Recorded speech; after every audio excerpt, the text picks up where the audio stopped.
Okay, hi everybody, this is Mr. E again on YouTube, and I have something important to say today, and the subject is law. I'm going to be shooting a lot of things at you very quickly, very fast-paced, and a lot of it may go over your head, but some of the things you're going to be able to understand and take to heart. So that's what's important. Just listen, and if it's something you don't understand right away, just, it's going to flow, and I hope it's going to be very useful for you. The subject is law and authority, and it has a little bit of history in it. So, just off the top of my head, okay? What is law? What is it based upon? It's a concept of, originally, morality in the sense of right and wrong, and the sense of punishment for breaking those rules.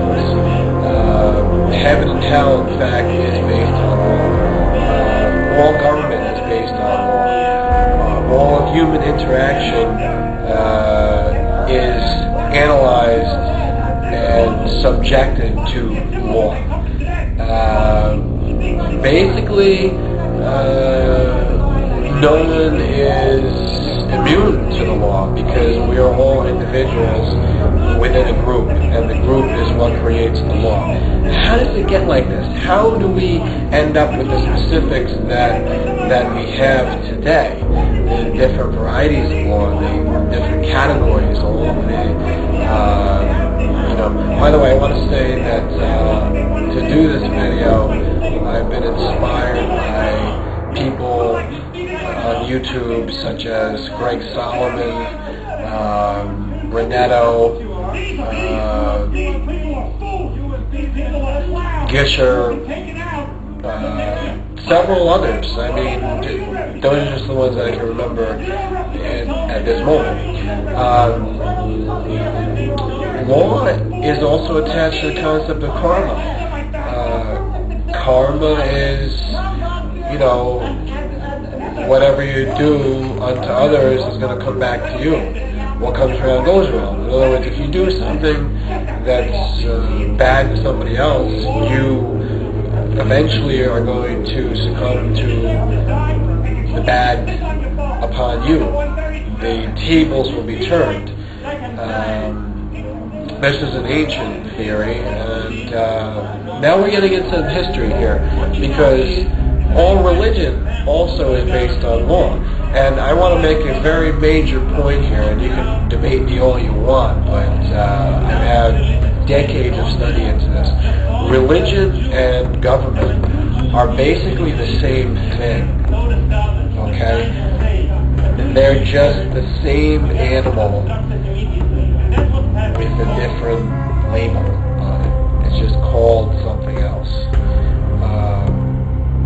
Religion tends to be the older governments, because what happens is there is a society, a cultural unit in a region, and what they codify as their laws will then, century later, become religion. And this is true for all the religions. Every religion is based on theories or philosophies by leaders. These individuals then become deified and worshipped, and their belief system becomes the religion. Then the religion,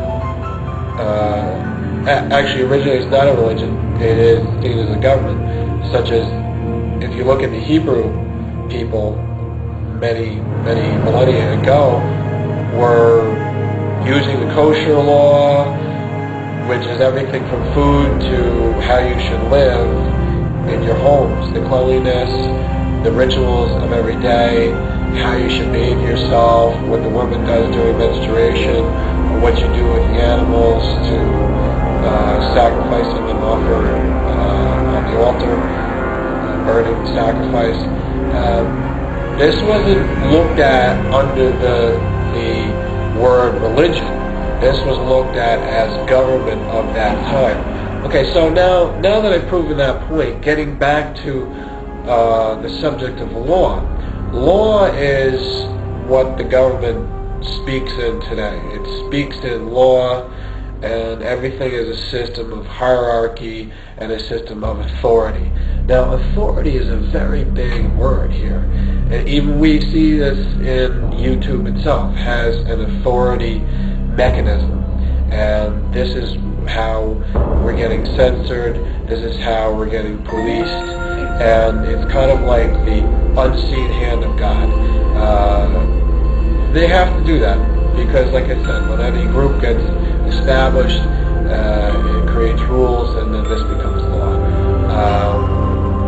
There's many different kinds of legal systems under the influences of oligarchy, plutarchy, democracy, fascism, communism. They're all basically very similar. I mean, this whole Cold War thing that we had after World War II between the Soviet bloc and the West, NATO and America, the British. This is like the force. This is just a power struggle between two very They're all basically very similar. I mean, this whole Cold War thing that we had after World War II between the Soviet bloc and the West.